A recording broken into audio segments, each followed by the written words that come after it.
السلام عليكم اخوتي العزاز، مرحبا بكم في القناه ديالي امي ساره روان. كنتمنى نلقاكم هذا الفيديو هذا باحسن الاحوال والصحه جيده.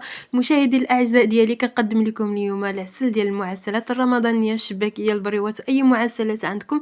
كنتمنى ان شاء الله هذه الطريقه هذه ديالي تعجبكم، لانها طريقه مضمونه 100% وهي المعتمده عندي من سنوات. فخليكم اخوتي مع المقادير وطريقه التحضير. ففي طريقه التحضير عندي هاد نوعيه السكر ديال القالب. هاد النوعيه هذه الصراحه كتجي مزيانه احسن، والنوعيه ديال 2 الكيلو. وتقدروا نتوما تعملوا السكر سنيده اولا السكر مقرط، يعني النوعيه اللي بغيتو نتوما. فانا استعملت هاد النوعيه هذه، فكما قلت لكم هذا شويه كيجي مزيون. وهنا يا خوتي غادي نجيب الطنجره اللي غادي نعدل فيها. هنايا غادي نخدم معكم الطريقه مباشره لما انه ما عنديش الوقت بزاف. فهنايا كنجيب واحد الطنجره خوتي اللي غادي نعدل فيها هاد نوعيه السكر. كيف ما كتشوفوا غادي نعدلهم بجوج. نتوما تقدروا خوتي تعدلوا الكميه اللي بغيتو، تقدروا تعدلوا 2 الكيلو يعني في الكميه اللي بغيتو. فانا فقط على حسب الاحتياجات ديالي، انا محتاجه 4 كيلو. وانتم شوفوا شحال يقدكم. القاعده خوتي كتقول ان كل 2 الكيلو كيحتاج يطرو ديال الماء. انا اختاريت هذا الغرف هذا هو اللي عندي فيه يطرو، لان ما توفر ليش القرعه اللي عندي فيها يطرو. فهذا حتى هو كان مزيان، عبرت فيه لتر د الماء في كل 2 الكيلو. يعني هنايا غادي نحتاج 2 لتر د الماء. يعني كما قلت لكم كل 2 الكيلو كيحتاج يطرو د الماء. يعني تقدروا تعملوا 1 الكيلو تعملوه غير نص لتر د الماء. كنتمنى ان الفكره تكون واضحه، وهذه راه يعني جاري بها العمل. فهنايا كما كتشوفوا كنوضح هنايا الماء، كما قلت لكم 2 يطرو على فوق ديال نوعيه السكر باش يتشرب لي كامل الماء. وهنايا غادي نخليها خوتي ليله كامله، غادي نخليه باش يذوب لي هاد النوعيه. اما بالنسبه للسنيده فراه ديك الساعه نيت كتذوب، يعني خاصها غير شويه تحرك. بالنسبه لهاد النوعيه خاصك الصراحه تبيتو ليله كامله. ولكن كما سبق لي قلت لكم في اول الفيديو، يعني هاد النوعيه كتجي احسن في العسل. انا كنفضل هاد النوعيه الصراحه الله. وانتوما واللي توفر عندكم. فكما كتشوفوا معايا هنايا انا هرستو شويه من الفوق يعني باش يتشرب لي. وهنايا غادي نبيتو ليله كامله. فهنايا خوتي كما كتشوفوا نط مع الفجر وقلبتو. هانتوما جبرتو على هاد الشكل هذا، باقي فيه واحد الطريفات. وهاد الطريفات هادو خوتي ضروري اننا ما نجنبوهم، ما نخليوهمش في الطنجره، لان اذا شعلتو على الطنجره وهي باقا هايده يعني راه كيلصق ليكم ولا كيتحجر، والعسل ديالنا ما كيجيش ناجح. فكنحركو هيدا واحد شويش وكنعاود نغطي عليه وكنخليه حتى كنخليه تقريبا واحد 3 سوايع هيداك بما فقنا وديكشي وصافي. هنايا خوتي كما كتشوفوا هنايا وصلت تقريبا 9 ديال النهار. هانتوما شوفوا معايا كيفاش رجع. انا كنحركو قدامكم.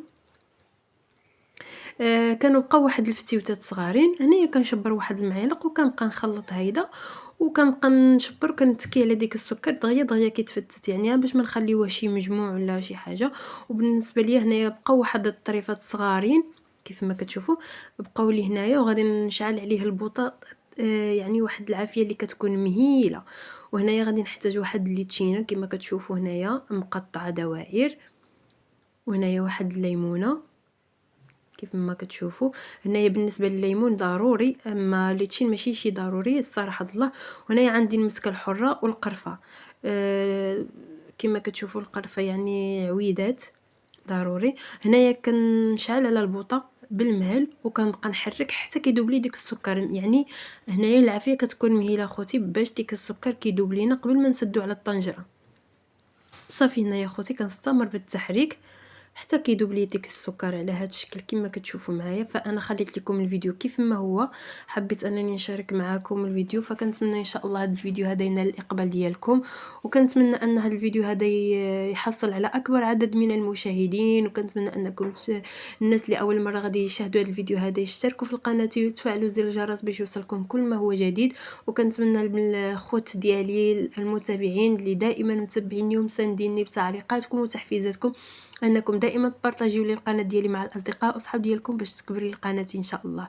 فكما شفتوا هنايا من بعد ما داب لي ديك الفتوتات ديال السكر اللي بقاو هنايا وضعت ديك الليتشين والليمون مع العويده ديال القرفه وغادي نسد عليها اخوتي. غادي كما كتشوفوا الطنجره غادي نخليها العافيه اللي غادي تكون طبيعه الحال عاديه، ما مجهداشي وما ناقصاليش ليها. غادي نخليها هيدا كطيب، نعدل لها الصفاره كيف ما كتشوفوا. العافيه راها عاديه، ما مجهده لا شي وما ناقصه لا شي. وهنايا من بعد ما بدات كتصفر لي الكوكوط، كيف كتبدا كتصفر كنحسب تقريبا 45 دقيقه حتى لساعه، يعني كل صراحه الله كل مره وشحال كيشبر منا ديال الطياب.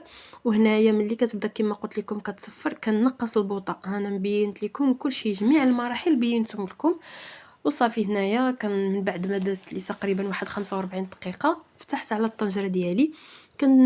كتشوفوا كتلاحظوا ان ديك الليمون بحال اللي ولا على شكل ليمون مجفف على هذا الشكل هذا، يعني ولا فيه اللون ديال العسل.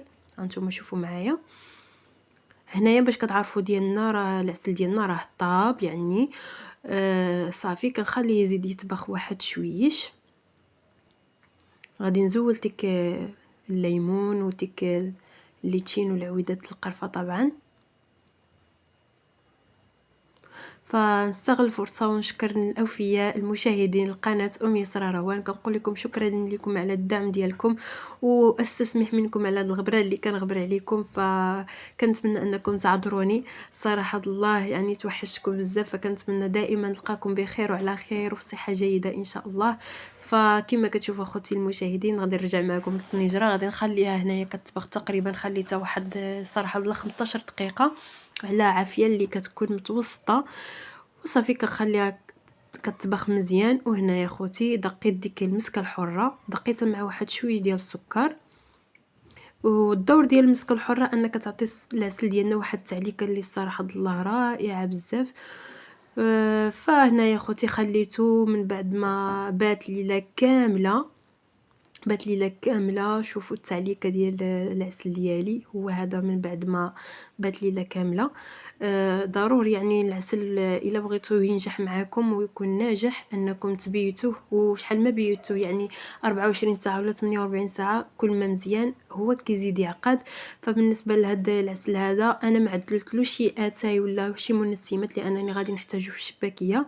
فالصراحه الله هاد النوعيه هذه كتجي مزيونه بزاف وكيلصق. وشوفوا معايا تبارك الله كيفاش معلك. فكنتمنى اخوتي ان الفيديو ديال اليوم ينال الاعجاب ديالكم. فما تنسوناش اخوتي من البارطاج ومن التعليقات المحفزه ديالكم وتشجيعاتكم ليا. وشكرا لكم دائما على دعمكم وتحفيزاتكم لقناتي. شكرا لكم على السؤال ديالكم كامل دائما كتسقسيو فيا في المنتديات. شكرا لكم بزاف. فدائما كنغبر عليكم، ولكن كما قلت لكم راه ربي اللي عالم نتوما شحال عزاز عليا.